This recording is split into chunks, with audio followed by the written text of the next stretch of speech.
గుంటూరులో అంబటి రాంబాబు నివాసానికి మాజీ హోంమంత్రి తానేటి వనిత చేరుకొని ఆయన కుటుంబాన్ని పరామర్శించారు. వెంకటేశ్వర స్వామి దేవస్థాన పూజలకు వెళ్లినప్పుడు రాష్ట్రంలో పోలీస్ వ్యవస్థ ఉందా లేదా అన్న అనుమానం కలుగుతోందని తానేటి వనిత అన్నారు. గళ్ల మాధవి ఎమ్మెల్యే భర్త రౌడీలతో దాడులు చేస్తుంటే పోలీసులు చూస్తూ ఊరుకున్నారని, వైసీపీ నాయకులపై పోరాటం చేస్తే వారిపై తప్పుడు కేసులు పెడుతున్నారని విమర్శించారు. అలాగే గుంటూరులో ఓక్స్ భూములను లాక్కునే పరిస్థితి నెలకొందని కర్నూలు మాజీ ఎమ్మెల్యే అన్నారు.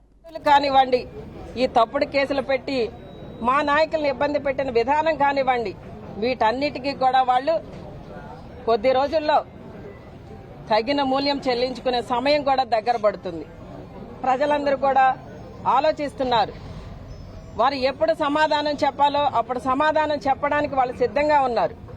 ఈ రోజున ప్రతి కుటుంబం కూడా, ప్రతి ఒక్కరూ కూడా జగనన్న పరిపాలన గుర్తు చేసుకుంటూ బాధపడుతున్న వారే తప్ప గుర్తు చేసుకోని వ్యక్తి అంటూ ఎవరూ లేరు. ఈ రోజున ఇక్కడ అంబటి రాంబాబు గారి కుటుంబానికి, మరి మా గోపాలపురం నియోజకవర్గం నుండి మా నాయకులు అందరం కూడా ఇక్కడికి రావడం జరిగిందండి.